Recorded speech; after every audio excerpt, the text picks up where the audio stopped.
하나님 말씀은 갈라디아서 2장 보겠습니다.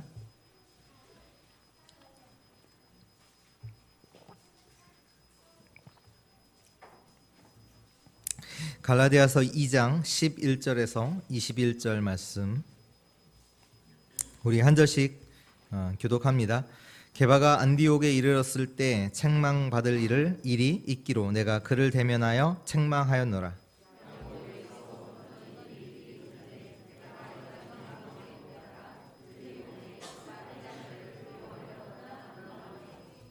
남은 유대인들도 그와 같이 외식함으로 바나바도 그들의 외식에 유혹되었느니라.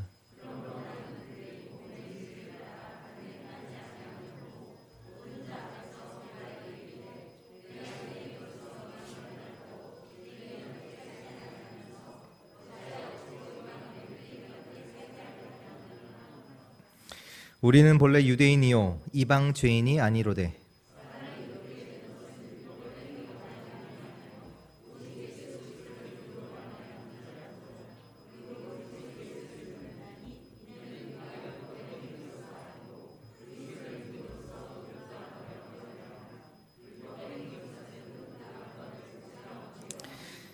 만일 우리가 그리스도 안에서 의롭게 되려 하다가 죄인으로 드러나면 그리스도께서 죄를 짓게 하는 자냐? 결코 그럴 수 없느니라.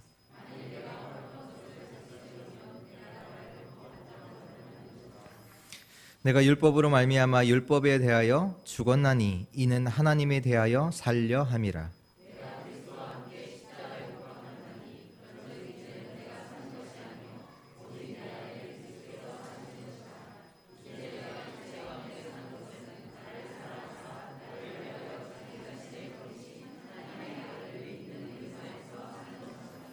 (21절) 하직습니다. 내가 하나님의 은혜를 패하지 아니하노니 만일 의롭게 되는 것이 율법으로 말미암으면 그리스도께서 헛되이 죽으셨느니라. 아멘. 오늘 20절 말씀 너무 잘 아는 말씀이지요. 오늘 20절 말씀에 보니까 이제는 내가 사는 것이 아니다 이렇게 말씀하시고, 근데 내가 지금 육체 가운데 살고 있는데 육체 가운데 사는 것은 나를 사랑하시고 나를 위하여 자기 자신을 버리신 그 하나님의 아들을 믿는 믿음 안에서 사는 것이다. 그래서 저와 여러분들은 누구냐? 믿음 안에서 사는 자인 줄 믿습니다.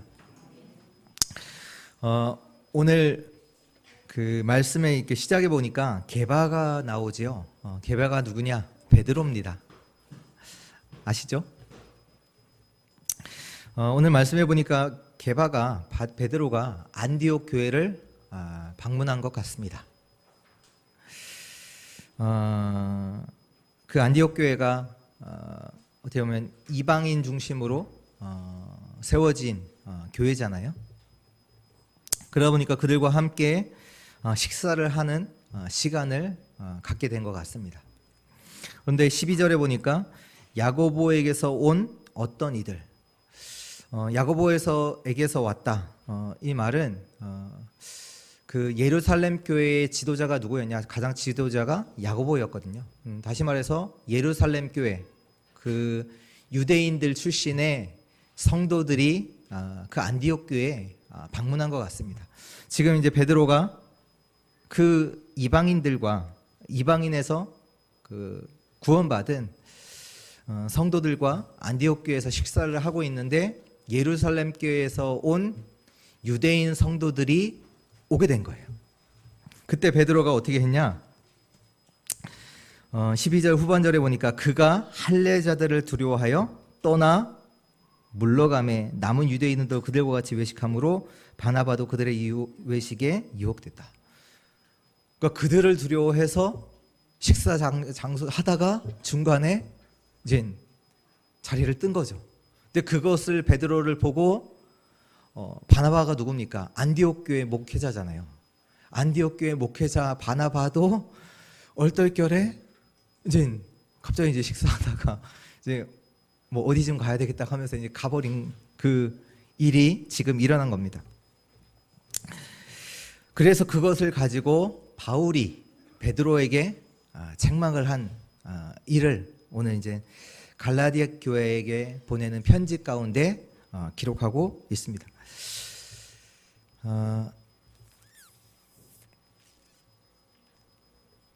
무엇을 느끼십니까?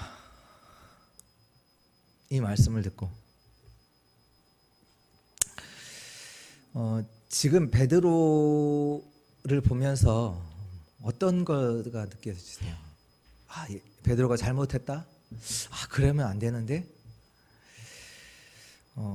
그거 말고 그 베드로가 갖고 있었던 그 복음의 색깔,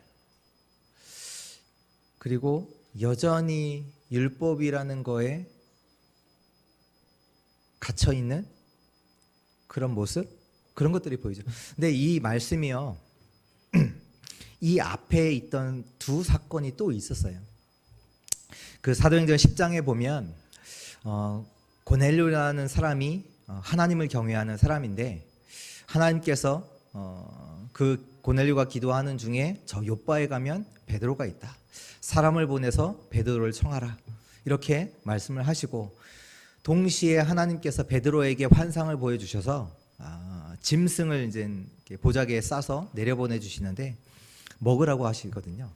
근데 베드로가 나는 부정한 짐승을 먹지 않습니다. 그때 이제 하나님께서 내가 정결케 만든 이 짐승을 너가 부정하다고 하느냐, 먹어라. 이제 그 환상을 보여주시면서 너를 찾아서 누가 올 것이다, 그들을 따라가라, 내가 보낸 사람이다. 그래서 베드로가 실제로 그 환상이 끝나고 나자마자 누군가 자기를 찾아온 거예요. 찾아와서 그 사람을 따라가라고 해서 따라갔더니 그곳에 이제 고넬료가 있었고, 고넬료가 자기 가정 사람들을 다 불러 모아놓고 하나님의 말씀 받기 위해서 모여 있는 거예요. 그때 베드로가 말씀을 전하는데 성령께서 마가다락방에 임했던 성령의 역사가 그대로 고넬료의 집에, 그 가정에 임하면서 그 가정이 예수 그리스도를 믿고 구원받는 사건이 일어나요. 며칠간 그곳에 머물면서 그들과 당연히 식사도 하게 되고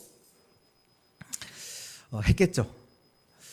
이제 그 소식이 예루살렘 교회에 들려지게 된 거예요. 이제 고린도 사도행전 11장의 말씀이에요. 이제 그 얘기가 들려졌고 나중에 이제 베드로가 예루살렘 교회로 돌아오게 됩니다. 그 예루살렘 교회가 그 베드로를 두고 왜 이방인과 식사를 했냐라고 따진 거예요. 그 사건이 예루살렘 교회 안에서 일어나세요. 왜 이방인과 식사를 같이 하냐?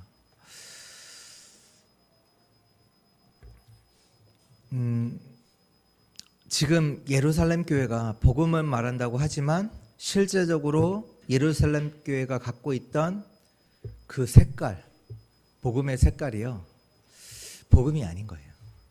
율법인 거예요. 이방인과 어떻게 식사의 자리를 같이 할 수 있냐. 오늘 지금 갈라디아 그 교회가 갖고 있었던 문제가 뭐냐면 다른 복음이잖아요. 왜 너희가 이 오직 복음을 떠나서 다른 복음, 다시 말해서 율법의 행위로 구원받느냐, 그 말을 하느냐, 그 얘기예요 지금.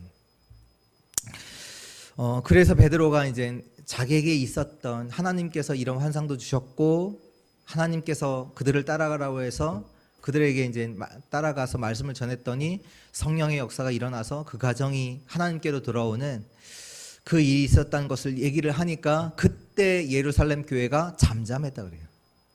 이제 그 얘기 막 따지던 것을 잠잠하고, 또 이방인에게도 하나님께서 예수 그리스도로 구원을, 축복을 주시는구나, 그러면서 하나님께 영광 돌리고, 그 사건이 한 번 있었고요. 그 다음에 우리 저번 주 말씀 봤잖아요. 2장 1절의 말씀이에요. 그게 사도행전 15장 말씀과 연관이 되는데요. 사도 바울이 전도 여행, 1차 전도 여행을 마치고 안디옥 교회에 왔는데, 그때 예루살렘 그 교회로부터 유대인들이 예수 그리스도를 믿고 성도로 교회 안에 일꾼들로 일원으로 들어오게 된 거예요. 근데 그들이 교회 안에서 자꾸 다른 말을 하는 거예요. 어떤 말을 하냐? 예수 그리스도로 믿음으로 구원받는 게 아니야. 할례 받아야 돼. 그것이 유대인들이 이제 유대인 출신의 성도들이 교회 안에서 그 얘기를 자꾸 하니까 교회 안에서 큰 다툼이 분쟁이 일어나게 된 거죠. 너무 커져서 이걸 어찌할 수 없으니까 그래 그러면 우리가 몇 명의 대표를 세워서 예루살렘 교회를 보내서 그들의 지도를 받게 하자. 라고 해서 선택된 사람이 바나바, 바울과 디도. 그래서 그들을 예루살렘 교회에 이제 보내요. 그 사건은 이제 사도행전 15장에도 기록하고 있고 갈라디아서 2장 1절부터 이렇게 기록을 하고 있는데요. 그때도 마찬가지로 예루살렘 교회가 그 얘기를 듣고 아니다 한 것이 아니라 그것 가지고 많은 얘기를 또 해요. 그 전에 이미 이제 사건이 있었잖아요. 그 고넬료 사건. 근데 지금 안디옥 교회에 그 문제를 가지고 왔는데 예루살렘 교회가 또 얘기를 해요. 그러면서 나중에 얘기를 하죠. 우리 이스라엘 선조들도 지키지 못했던 그 율법의 멍에를 왜 이방인들에게 짓도록 하느냐. 오직 예수 그리스도로 구원받는다. 율법의 행위로 구원받는 거 아니다. 그 사건이 예루살렘 교회에 있었어요. 그 두 개의 사건이 있고 나서 또 오늘 보니까 베드로가 안디옥 교회를 방문을 했고 또 예루살렘에서 온 유대인들이 왔는데 베드로가 그들을 두려워해서 피하는 그 사건. 구원이 율법의 행위냐 아니면 오직 예수 그리스도를 믿음으로냐. 예수 그리스도를 믿음으로 우리가 구원받는다 라고 결정을 해놓고도 지금 오늘 이 일이 벌어진 겁니다. 지금 베드로가 잘했다 잘못했다 물론 이제 잘한 건 없죠. 잘못했죠. 근데 그 얘기를 하려고 하는 것이 아니라 저와 여러분들도요, 말로는 안 하겠다고 해놓고서 그렇게 행동하지 않을 때가 많잖아요. 그렇거든요. 내가 꼭 이거 할 거야 해놓고선도 하지 않는 경우가 너무 많거든요. 이번 주는 내가 아침 일찍 일어나서 서밋타임을 갖겠다 얘기하지만 안 하는 경우가 거의 대부분이거든요. 그러니까 그걸 얘기하는 게 아니라 오늘 서론에서 정말로 붙잡아야 되는 내용이 뭐냐. 하나님의 것이 인생에 편집돼야 됩니다. 그 얘기를 드리려고 하는 겁니다. 하나님의 것이 우리 인생에 편집돼야 돼요. 모든 것 속에는요 하나님의 응답이 있습니다. 그래서요 우리 주의 성도들은 모든 것 속에서 하나님의 응답을 찾아야 합니다. 특히 어떻게 응답을 찾냐? 말씀 가지고 모든 응답을 찾아야 합니다. 오늘 말씀에 베드로가 이방인과 식사를 하잖아요. 이방인과 식사를 하는데 물론 성도들이죠. 성도들과 식사를 하는데 그 식사 가운데서 벌어진 일이 기록된 건데요. 왜 할례자들과 식사를 하느냐라고 할까봐 그들을 피해서 물러났잖아요. 이게 뭡니까? 지금 베드로의 인생에, 베드로의 삶에 237이 편집되어 있지 않은 거예요. 어떻게 보면 지금 이방인으로부터 돌아온 성도들, 실제로 이방인의 현장을 살릴 수 있는 중요한 키를 가진 성도들과 식사를 하는데 지금 베드로의 인생이 237이 편집되어 있지 않아요. 중요한 응답의 자리에 있으면서도 응답을 완전히 놓치는 우리 주의 성도님들, 또 특히 렘넌트들 노조 같은 거 하지 마세요. 사상이 무서워. 사상.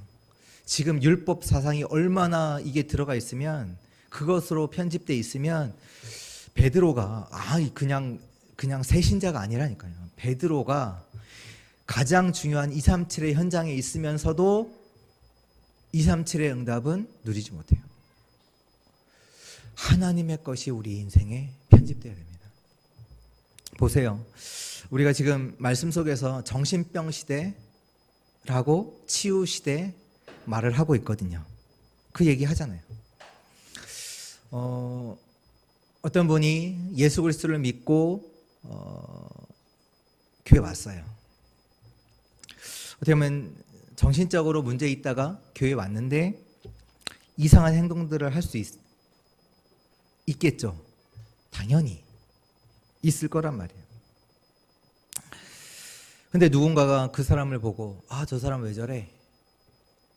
이렇게 말할 수도 있지요. 당연히 그럴 수 있잖아요. 근데 문제는 뭐냐? 그 말하는 그 인생 속에 치유가 편집이 안 돼 있는 거예요.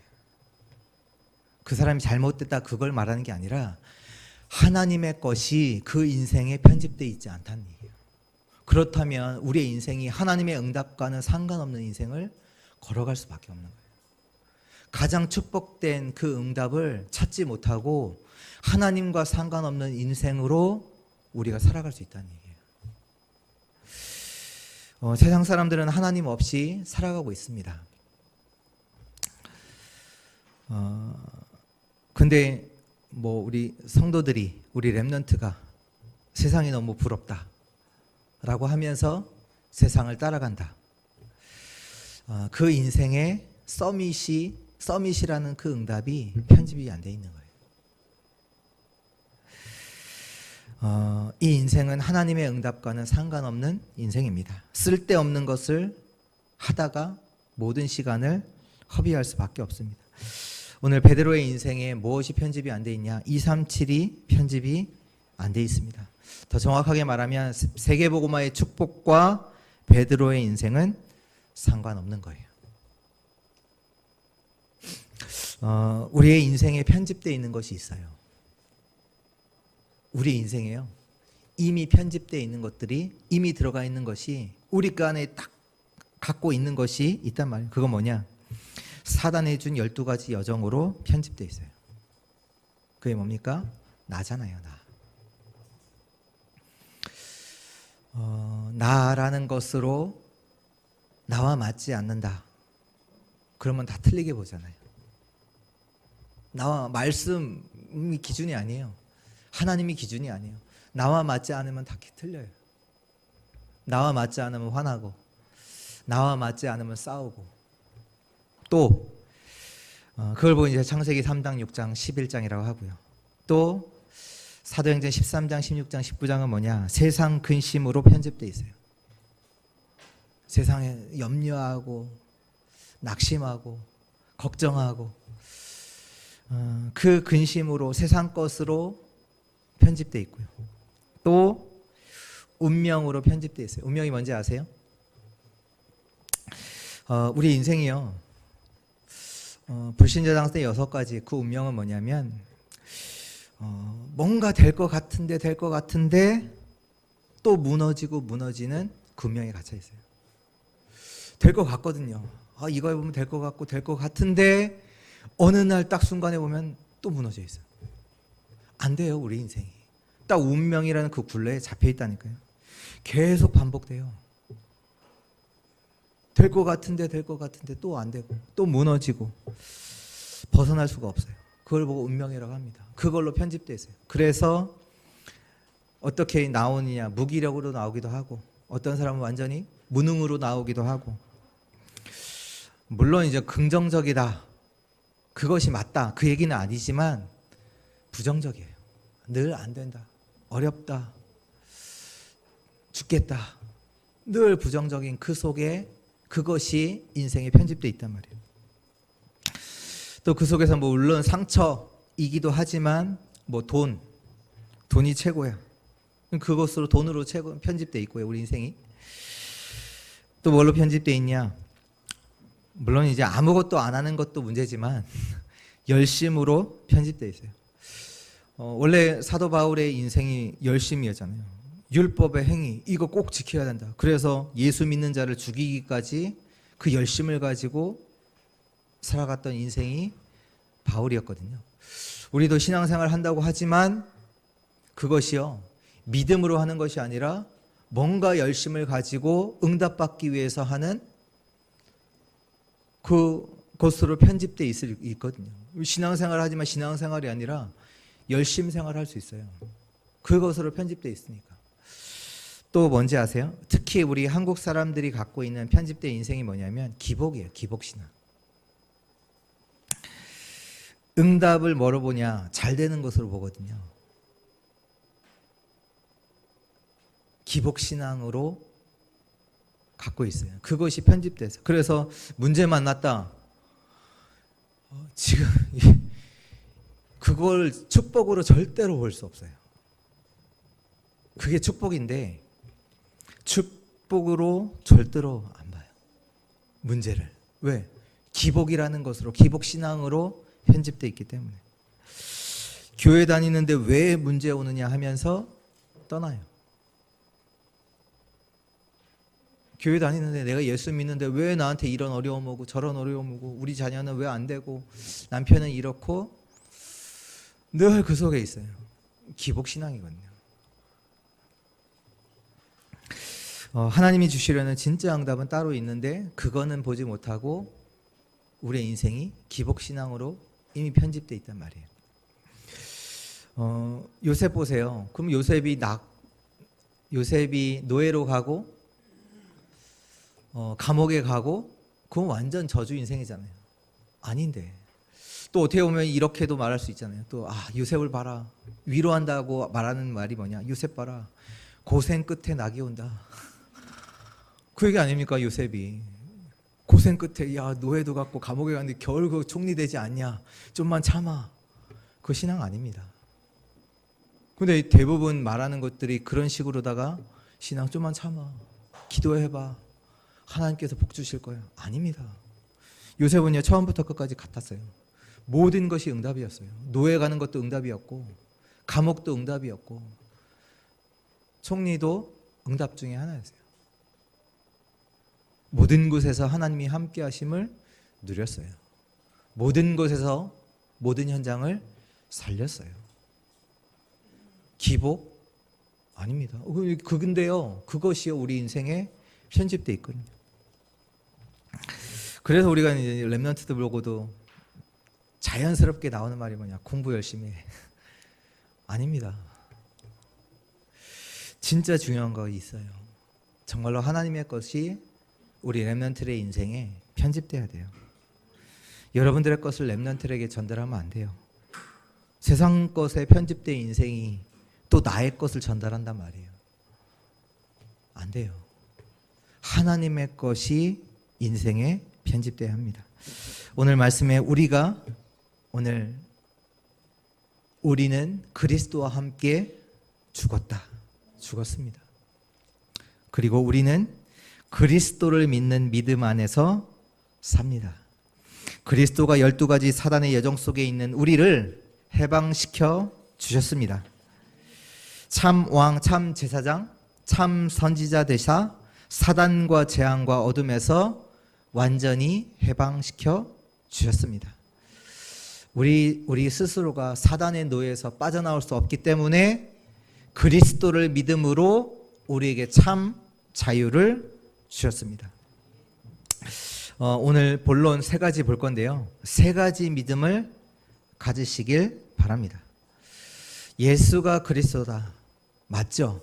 그 정도 믿음이 아니라 3가지 믿음을 가지고 사시기를 축복합니다.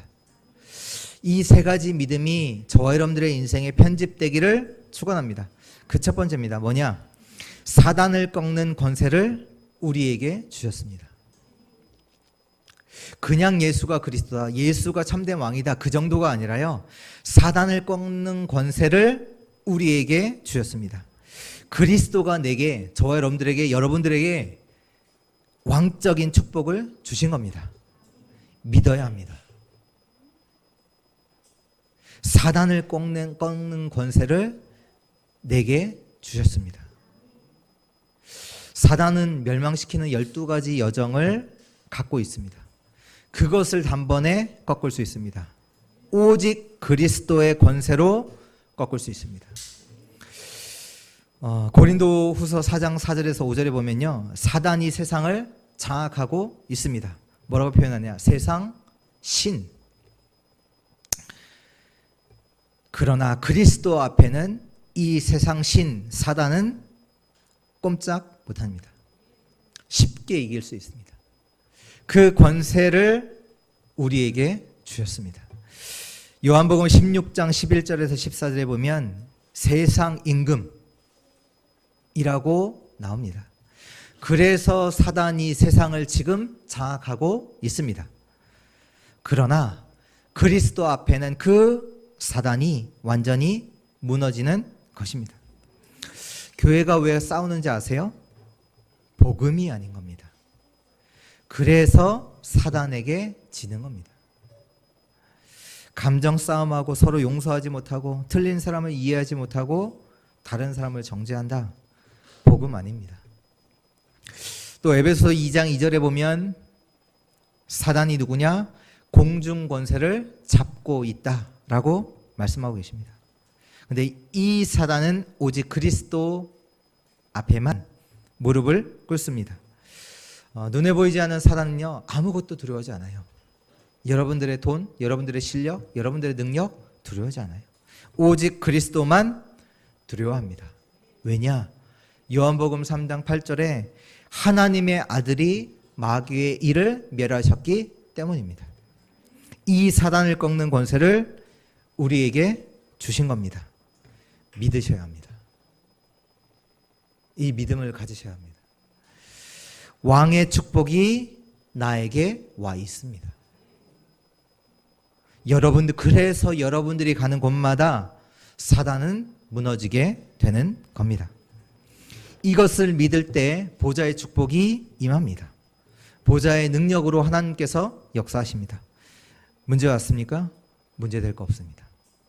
속지 않으면 하나님의 역사는 일어나게 됩니다. 두 번째입니다. 어떤 믿음을 가지시냐? 저주에서 해방시키는 권한을 주셨습니다. 하나님께서요, 여러분들에게 저주에서 해방시키는 권한을 주셨어요. 다시 말해서 제사장의 축복을 주셨습니다. 믿으셔야 돼요.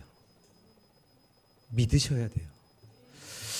말씀에서 확인해 보면요, 마가복음 10장 45절에 인자가 온 것은 섬김을 받으려 함이 아니라 도리어 섬기려 하고 자기 목숨을 많은 사람의 대속물로 주려 함이라. 하나님께서 그리스도를 보내사 모든 저주를 십자가에서 끝내신 겁니다. 왜 그렇습니까? 다른 것으로 해결 안 되니까. 다른 것으로 해결이 안 되니까 십자가에서 모든 저주를 끝낸 겁니다. 저주, 죄 해결 안 됩니다. 그래서 십자가에서 해결하셨습니다. 우리 갈라디아서 3장 13절 같이 읽어볼까요? 갈라디아서 3장 13절 읽습니다. 그리스도께서 우리를 위하여 저주를 받은 바 되사 율법의 저주에서 우리를 속량하셨으니 기록된 바 나무에 달린 자마다 저주 아래에 있는 자라 하였습니다. 왜 예수께서 나무에 십자가에서 죽으셨냐? 우리를 위하여 저주를 받은 바 되사 모든 율법의 저주에서 우리를 속량하시기 위해서. 다른 방법이 없기 때문에 십자가에서 모든 죄와 저주를 해결하셨습니다. 그 저주를 해방시키는 권한을 우리에게 주셨다니까요. 제사장의 축복을 우리에게 주셨다니까요.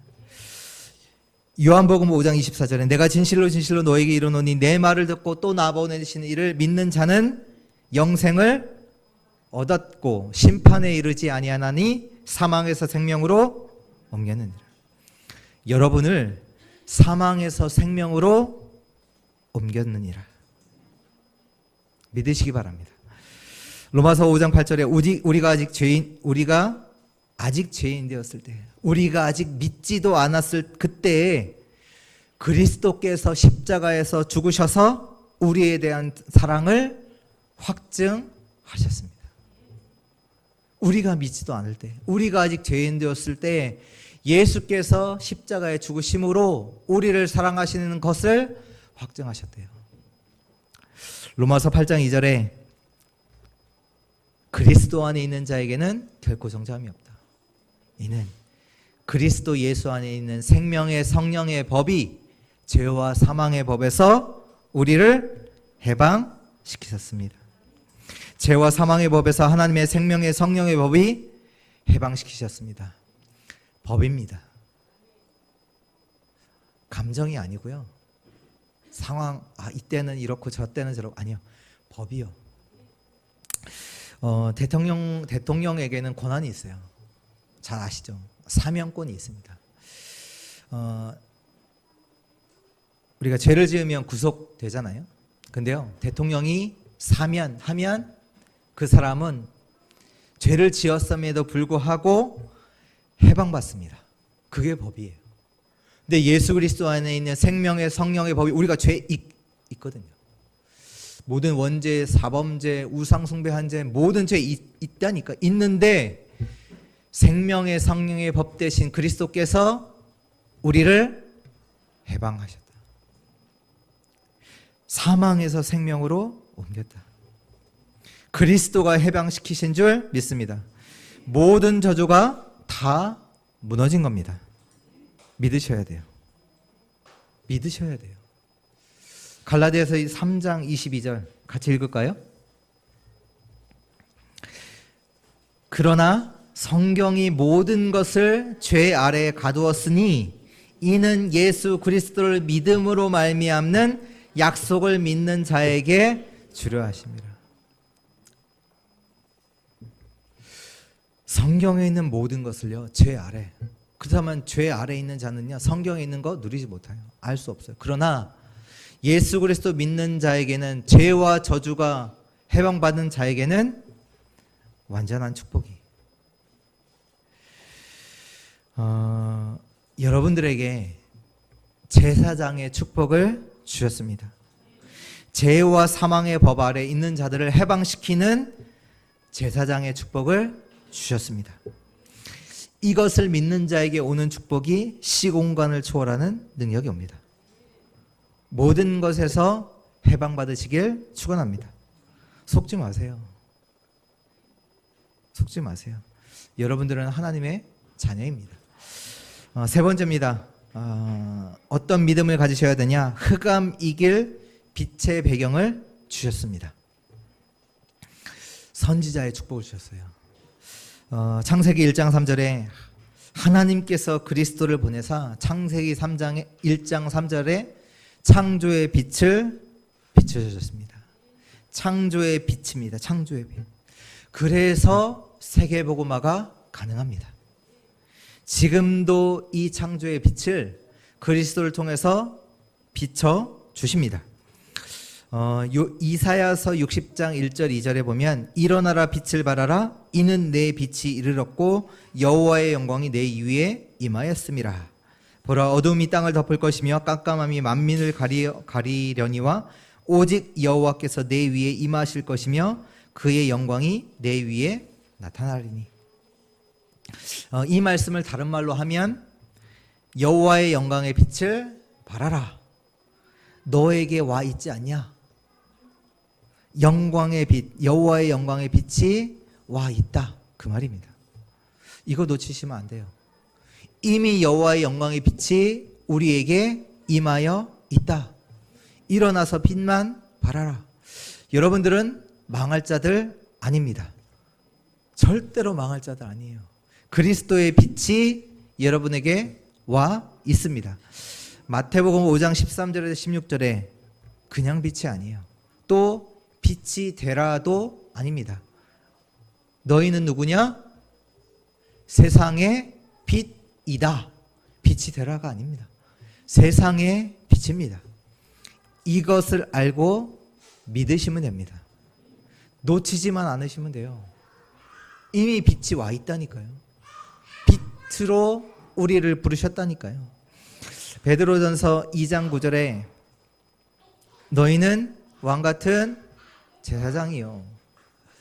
또 하나님께서 우리를 부르신 그 기이한 빛에 들어가 계신 하나님의 아름다운 덕을 선전하기, 그 빛을 선전하기 위해서 저와 여러분들을 불러주셨습니다. 불만 켜도요, 어둠은 떠나가요. 맞죠? 아무리 소리치고 뭐 한다고 해도 안 떠나가요. 그러나 불 켜면 어둠은 자동적으로 떠나갑니다. 그리스도의 빛이 비추면 영적인 흑암은 저절로 없어집니다. 이것을 알고 믿는 자에게는요, 237의 응답은 옵니다. 응답이 온다니까요. 흑암을 이길 빛의 배경을 우리에게 주셨습니다. 이 사실을 알고 여러분들이 가는 모든 현장에 흑암은 떠나갑니다. 우리 특히 렘넌트들은 어느 현장에서든 시험 받지 말고, 시험 들지 마시고 살리는 자들 되시기 바랍니다. 세상에요, 악한 자들 많아요. 그것 때문에 시험 들면 안 돼요. 당연히 악한 자들 많죠. 우리 괴롭히는 자들 많다니까요. 그거에 시험 들면 안 돼요. 빛을 가진 자로 그 사람도 살리는 축복이 우리 모든 주의 성도들에게 와 있습니다. 속지 마세요. 믿음 가지셔야 한다니까요. 결론입니다. 오늘 정확하게 언약 잡고 기도하시기 바랍니다. 오늘 이 말씀이요, 그 베드로에게만 있는 일입니까? 근데 베드로가 그 유대인들을 두려워하여 식사 장소를 떠났어요. 이 일이요, 베드로에게만 있는 일이냐 말입니다. 아니요. 우리에게도 있는 일이거든요. 지금도 번번이 일어나고 있는 일이에요. 오늘 이제 이방인의 식사, 이게 뭐냐면 진짜 237의 응답을 누릴 현장. 이방인과 식사하는 그 자체가, 이방인 그 문, 들어갈 수 있는 길, 237의 응답을 누릴 현장인데, 그 인생이 다른 것으로 편집되어 있으니까 지금 베드로가 완전히 속고 있잖아요. 근데 이것이요, 베드로에게만 일어나는 일이냐? 아니거든요. 우리 인생도요, 237 치유 서밋이라는 것이 편집되어 있지 않다 보니까 237의 응답을 누릴 현장 속에서 속고 있고, 치유의 응답을, 다른 사람을 살리고 그들을 해방시키고 그리스도의 빛을 비추사 완전히 흑암 가운데 있던 자들을 살릴 수 있는 축복이 우리 가운데 있는데, 그거는 놓치고 누가 나를 힘들게 한다, 나를 괴롭힌다, 상황이 어렵다, 그렇게 속고 있다는 말씀입니다. 그리스도의 축복이 우리 인생에 편집되어야 합니다.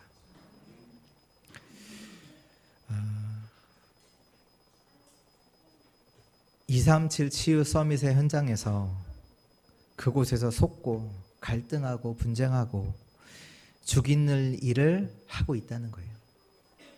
또 21절에 이렇게 오늘 보면요, 오늘 2장 21절에 보면, 내가 그리스도의 은혜를 패하지 아니하노니 만일 의롭게 되는 것이 율법으로 말미암으면 그리스도께서 헛되이 죽으셨느니라. 지금 우리가 있는 많은 현장들 속에서요, 그리스도의 죽음이 헛되게 만드는 일들을 하고 있어요. 이미 하나님께서는 우리에게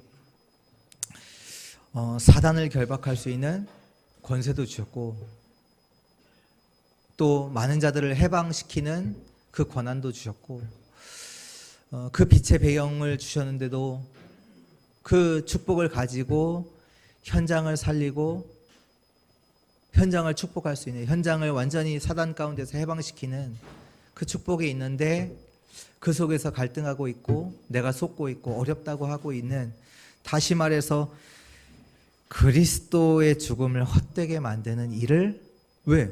그리스도의 축복이 이미 우리에게 와 있는데 그 축복은 알지 못하고 누리지 못하고 전달하지 못하고 그리스도의 죽음을 헛되게 만드는 일을 우리가 하고 있다는 얘기예요. 사단을 꺾는 권세, 저주에서 해방시키는 권한, 흑암을 이기는 빛의 배경은 하나님의 것입니다. 그 하나님의 것을 우리에게 주셨습니다. 그렇다면 그것을 우리의 인생에 편집하시기 축원합니다. 전 세계의 현장은요, 사단이 장악하고 있어요. 그래서 저주가 임할 수밖에 없고요. 흑암 가운데서 많은 사람들이 생명 없는 삶을 살아가고 있고요. 완전한 거짓 속에서 방황하고 있습니다. 그래서 하나님께서 저와 여러분들을 왕, 선지자, 제사장으로 부르신 겁니다. 그래서 저와 여러분들 누구라고 부르냐? 그리스도의 대사라고 부릅니다. 그리스도의 대사. 왜? 그리스도가 참 선지자, 참 제사장, 참 왕이시기 때문에 우리는 누구냐? 그리스도의 대사. 언약을 정확하게 잡고 있으면 응답은 따라옵니다. 하나님께서 저와 여러분들을 하나님 살리는 자로 부르셨습니다.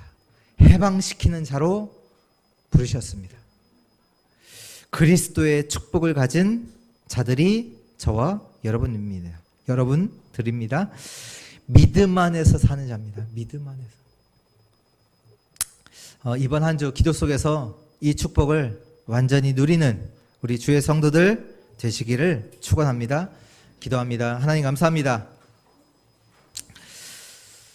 우리에게 그리스도의 축복을 주신 하나님 참으로 감사합니다. 이 믿음 가지고 사는 자 되게 하여 주옵소서. 우리 가는 모든 현장마다 흑암이 무너지며 묶여있는 그 현장이 해방받는, 또 빛의 역사가 임하는 현장 되게 하여 주옵소서. 그 살리는 자로, 증인으로 서게 하여 주옵소서. 살아계신 예수 그리스도의 이름으로 기도했습니다. 아멘.